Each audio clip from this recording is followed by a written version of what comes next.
오늘 경북 상주와 영천을 잇는 고속도로에서 차량 50대가 서로 부딪히는 대형 사고가 났습니다. 양방이 향해서 사고가 났는데 차에까지 불이 옮겨 붙으면서 7명이 숨지고 32명이 다쳤습니다. 밤사이 내린 비가 얼면서 생긴 이른바 블랙아이스 때문에 차들이 미끄러진 걸로 보이는데요. 비는 고작 1mm 내렸었다고 하는데 겨울철 언제 어디에 생길지 모르는 블랙아이스의 무서움을 그대로 보여주는 사고였습니다. 먼저 현장에 다녀온 정영재 기자의 리포트 보시고 또 사고 직후 아수라장이 된 상황을 영상으로 이어서 전해드립니다. 고속도로에서 불에 탄 차들이 뒤엉켜 있습니다. 사고가 난 건 오늘 새벽 4시 43분쯤 상주 영천 고속도로에서 아래로 내려가던 화물차 8대가 연달아 부딪힌 겁니다. 뒤따르던 차들도 사고를 피하지 못하면서 28대가 부서지거나 불탔습니다. 6명이 숨지고 14명이 다쳤습니다. 사고 7시간이 지났지만 이렇게 불에 탄 화물차들이 아직도 도로에 엉켜 있습니다. 이쪽으로 와보시면요. 중앙 분리대에 화물차가 부딪힌 모습도 보실 수가 있는데요. 이 화물차와 다른 화물차 사이에 승용차가 완전히 끼어져 찌그러져 있는 모습도 볼 수가 있습니다. 경찰은 블랙아이스 때문에 사고가 난 것으로 보고 있습니다. 이날 새벽 1mm의 비가 내렸습니다. 추운 날씨에 도로가 얼었지만 운전자들은 알지 못한 겁니다. 저기 모퉁이 돌아올 때까지도 미끄러지고 너무 미끄러운 것은 나는 전혀 몰랐어. 비상 깜빡이를 놓고 속도를 줄이면서 나 이제 브레이크 살살살살 잡으니까 안 돼. 거기서부터 브레이크가 안 돼요. 사고 현장에서 50m 정도 올라와 봤습니다. 바닥이 이렇게 멀쩡해 보이지만 발이 미끄러질 정도로 얼음이 얼어 있는데요. 손으로 이렇게 긁어보면 얼음 조각이 떨어져 나옵니다. 5분 뒤 2km 떨어진 반대편 차선에서도 사고가 났습니다. 차량 22대가 부딪히면서 1명이 숨지고 18명이 다쳤습니다. 고속도로 양방향은 모두 통제됐다. 수습 13시간 만인 오후 5시쯤 풀렸습니다. 사고 현장은 한낮인데도 그늘이 져 있습니다.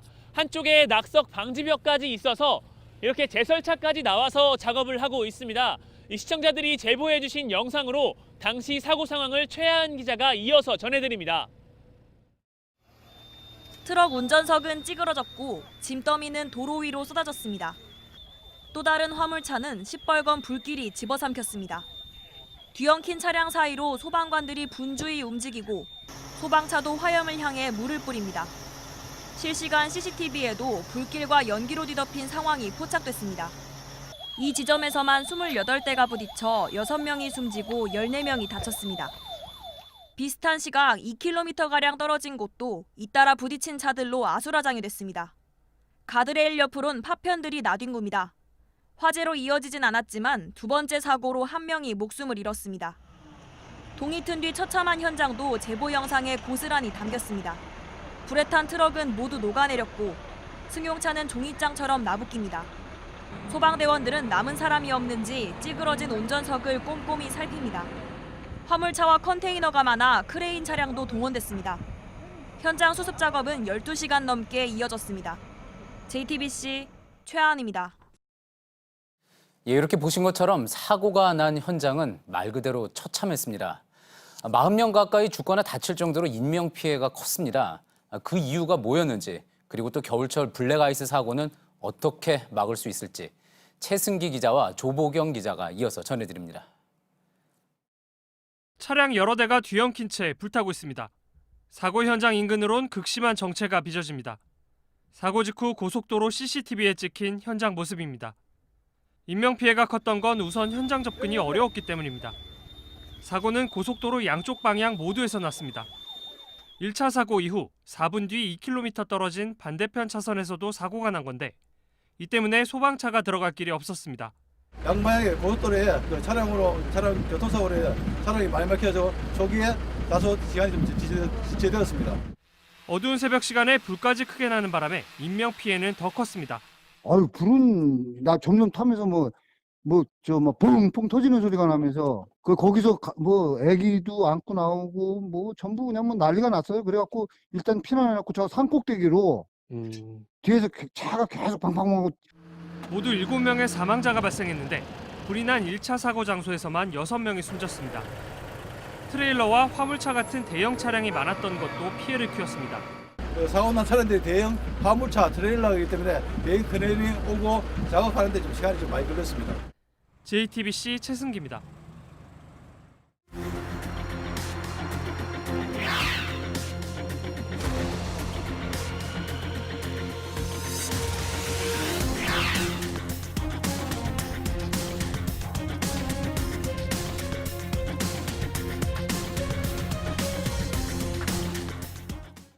방금 보신 영상은 최근 온라인에서 주목을 받았습니다.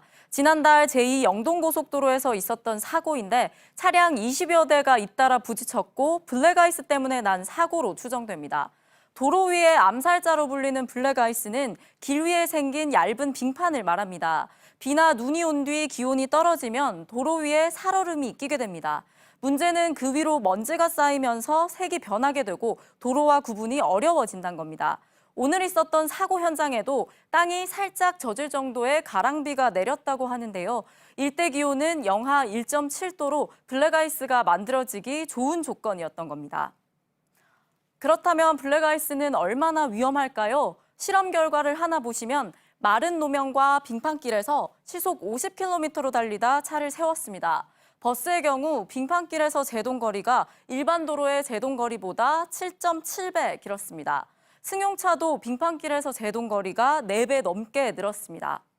블랙아이스가 유난히 잘 생기는 곳도 있습니다. 이런 곳을 지날 땐 특히 운전을 조심해야 하는데요. 터널 입구와 출구 인근은 그늘져 있기 때문에 도로 표면이 쉽게 얼 수 있습니다. 땅에 열기가 올라오지 않아 도로보다 온도가 낮은 다리 위, 또 습기가 그대로 얼어붙는 하천 인근이나 해안 도로도 위험 구간입니다. 사고를 피하거나 줄일 수 있는 방법은 없을까요? 도로교통공단에선 겨울철 운전을 할 땐 특히 급가속이나 급하게 운전대 조작을 해선 안 된다고 강조합니다. 또 차가 미끄러질 땐 운전대를 반대 방향이 아닌 차 뒷바퀴가 미끄러지는 쪽으로 트는 방법도 있습니다. 하지만 일반인들이 긴박한 상황에서 이렇게 차를 조작하기란 쉽지 않겠죠. 겨울철엔 무엇보다 서행, 그리고 앞차와의 안전거리를 100m 정도로 유지하는 게 가장 큰 사고 예방법입니다. JTBC 조보경입니다.